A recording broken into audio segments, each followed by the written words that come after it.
What is up, guys? Welcome on back to TK's Garage. And it looks like the emission wins are not just awesome for the United States, as the EU is looking to push back emissions as well. It's wins across the board. All right, guys, so welcome on back to TK's Garage. Yes, you know about the Transportation Freedom Act, all of the CRAs that are pending, now 17 in Congress, that will basically repeal every single enforceable rule of the Clean Air Act, meaning diesel deletes and the like.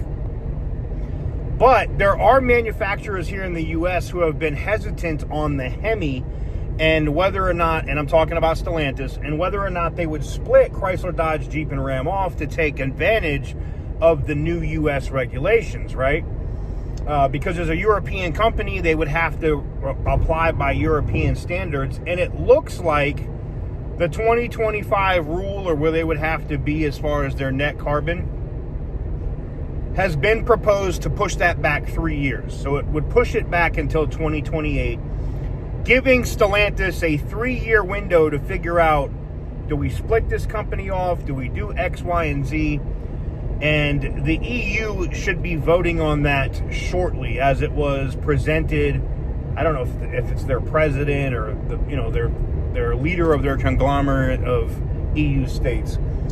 But it is solid news. It shows that the rest of the world is looking at where we're at in America and going, all right, this makes sense. And I already, I love this part of this video, because there'll be people that see my channel for the first time and go, that guy just hates EVs.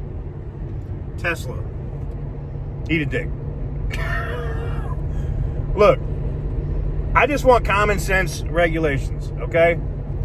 Let's get rid of all of this active fuel management crap. Let's get rid of EGR, DPF, DEF, all this crap on diesels.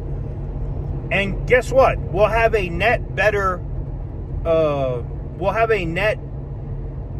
improvement in that you'll have less engines grenading, which means less waste. You'll get better fuel economy, which means less fuel burned.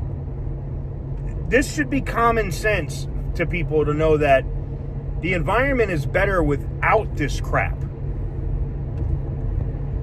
Anywho's, I thought it was newsworthy. Wanted to give you guys a bonus video on this. Not like the EU stuff really matters for us here in America, but we do have a lot of people that watch us in Australia, that watch us in the UK. Shout out to all my people in Ireland. But if you're from Ireland, just hashtag the Ireland in the chat.